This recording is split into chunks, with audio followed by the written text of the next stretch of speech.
Plavi kamen je jedan od najstarijih hemijskih sredstava koja se koriste u borbi protiv gljivica. Primjene su mu mnoge.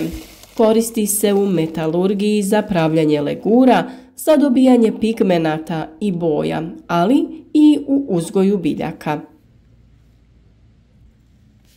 Najbitnija stvar za šta se koristi u poljoprivrednoj struci jeste za suzbijanje gljivica. Bilo da su u pitanju gljivice u usjevu ili na voćkama, skladištu, plavi kamen je uvijek u stanju da djeluje. Karakteristična plava boja koju posjeduje je izuzetno prepoznatljiva i često se može vidjeti na selu ili vrtnom centru. U ovo izazovno vrijeme za uzgoj voća i povrća čovjek treba tražiti načine da zaštiti svoje biljke, ali i da sačuva zdravstvenu ispravnost voća i povrća. U našim videima pokazujemo neka od rješenja i agrotehničkih mjera koje pomažu u uzgoju voća i povrća. Hvala vam što ste prepoznali naš rad i redovito pratite i dijelite naše videe sa prijateljima. Nadamo se da će, kao i inače, i ovaj video dobiti puno lajkova i da će velik broj uzgajivača voća i povrća dobiti korisne informacije. Naravno, posebno se zahvaljujemo svima onima koji su donirali novac klikom na hvala ispod videa i na taj način pomogli nam da proširimo asortiman biljaka koje ćemo vam prikazivati u narednom periodu. Uprkos tome što je plavi kamen star preparat i dalje je izuzetno popularan, a popularan je zato što je koristan. Preparati za zaštitu bilja gube na djelotvornosti i popularnosti kako vrijeme odmiče. Bolesti i štetočine se navikavaju na njih. Također mora da se uzme u obzir i cijena proizvodnje sredstva, jer se nastoji da sirovina za proizvodnju pesticida bude što jeftinija. Iz tih razloga ovaj preparat je najjeftinije rješenje za zaštitu naših biljaka. Od bolnica preko kuća i podruma do štala i silosa, plavi kamen je bio korišten za suzbijanje buđi u zidovima koja nastaje djelovanjem vlage. Vrijeme krečenja plavim kamenom je prošlo i danas postoje bolja sredstva za tu namjenu. Skok plavog kamena u njive, voćnjake i vinograde je ono što ga najviše čini popularnim. Tokom decenija se pokazao i dokazao kao izuzetno pouzdano sredstvo za suzbijanje gljivica i bakterija u poljoprivredi. Prvenstveno se koristi za suzbijanje plamenjače, buđi i pepelnice u usjevima i plantažama voća. Pokazao se kao djelotvoran i u suzbijanju monilije koštičavog i jabučastog voća, koja je sve češća u našim voćnjacima. Sve te bolesti mogle su se uočiti ove godine u velikom broju voćnjaka, gdje je berba uništena, ali i same voćke su jako oštećene.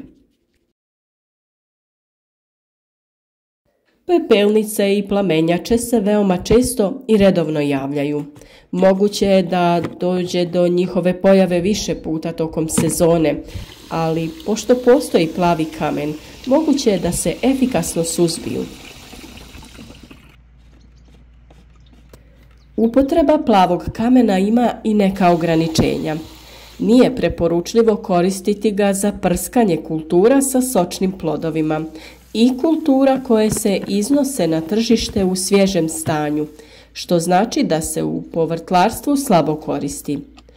Ovo pravilo donekle važi i u voćarstvu i vinogradarstvu, gdje se plavi kamen najviše i koristi. U ratarskoj proizvodnji moguće je koristiti plavi kamen za prskanje usjeva koji se ne beru radi upotrebe u svježem stanju. Ono što je zajedničko za ratarsku, voćarsku i vinogradarsku proizvodnju sa stanovišta upotrebe plavog kamena je vrijeme kada može da se koristi. Naime, upotreba je skroz opravdana dok gajene biljke ne procvjetaju ili počnu da pupaju. Nakon cvjetanja i u fazama razvoja ploda, plavi kamen može da se upotrijebi, ali vrijeme i količina sredstva zavise od stanja usjeva i faze razvoja. Drugim riječima, ukoliko postoji prilika da se ovo sredstvo bezbjedno upotrebi, može se računati na njega. Plavi kamen se može nabaviti u poljoprivrednoj apoteci i priprema se u skladu sa uputstvima koja se nalaze na pakovanju. Jako je bitno pratiti ova uputstva kako bi se ostvarila najveća korist. Ukoliko je preparat preslab, bit će neophodan još jedan tretman, a ukoliko je prejak, može doći do trovanja ljudi, životinja i prirodne sredine. Razrjeđuje se u skladu sa uputstvima i pretvara u plavu tečnost za prskanje. Samo prskanje se mora temeljno sprovesti. Nužno je isprskati lica, naličja listova i zaklonjene grane.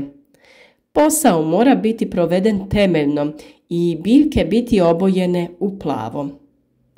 Srećom, sredstvo za sobom ostavlja jarko plavu prevlaku, tako da je lako znati koji dio biljke je poprskan i koji nije.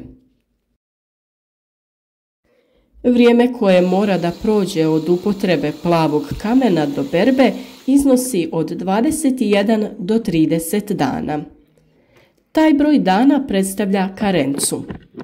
Ukoliko je vrijeme suho i toplo, računa se na 30 dana jer je potpuno sapiranje preparata sa biljke izuzetno sporo. Mi ne preporučujemo upotrebu ovog preparata u vrijeme kada biljka ima plodove na sebi, već isključivo nakon berbe kada na biljkama ima velik broj štetnika i bolesti. Najbolji period za tretman je jesen ili rano proljeće. Zbog toga je najbolje uraditi 2 tretmana sa preparatom od plavog kamena. Miješanjem plavog kamena sa gašenim ili negašenim krečom je recept za dobijanje bordovske čorbe, koja je jača verzija ovog sredstva. Ukoliko se uradi tretman sa plavim kamenom, pa se nakon toga odvojeno tretira gašenim vapnom, ne dobiva se isti efekat. Najbolje je napraviti mješavinu te sve napraviti u jednom tretmanu. Gotove proizvode, mješavine bordovske čorbe možete nabaviti i u prodaji. Većina poljoprivrednih apoteka bi trebala imati taj preparat.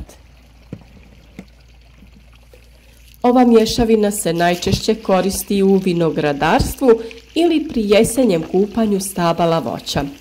Naravno, ova mješavina se ne koristi u toku cvjetanja i formiranja ploda, jer bordovska čorba, kao i plavi kamen, je štetan po zdravlje i okolinu. Pred zimu ili u rano proljeće je najbolje vrijeme za pripremu ovog starog, dobrog i efikasnog fungicida. Kada je vrijeme da se obračunamo sa svim gljivičnim oboljenjima i spriječimo ih da nam i u narednoj godini oštećuju biljke i na taj način uništavaju berbu. Bilo da za borbu protiv bolesti biljaka koristite ovo ili neko drugo sredstvo, treba voditi računa da se na vrijeme uradi tretman, kao i sve ostale radnje koje je potrebno poduzeti. Naravno, tu je i orezivanje voća, ali i jesenska gnojidba kojom vraćamo potrošeno hranjivo biljkama. O svim tim temama pričati ćemo u našim narednim videima, pa ostanite s nama.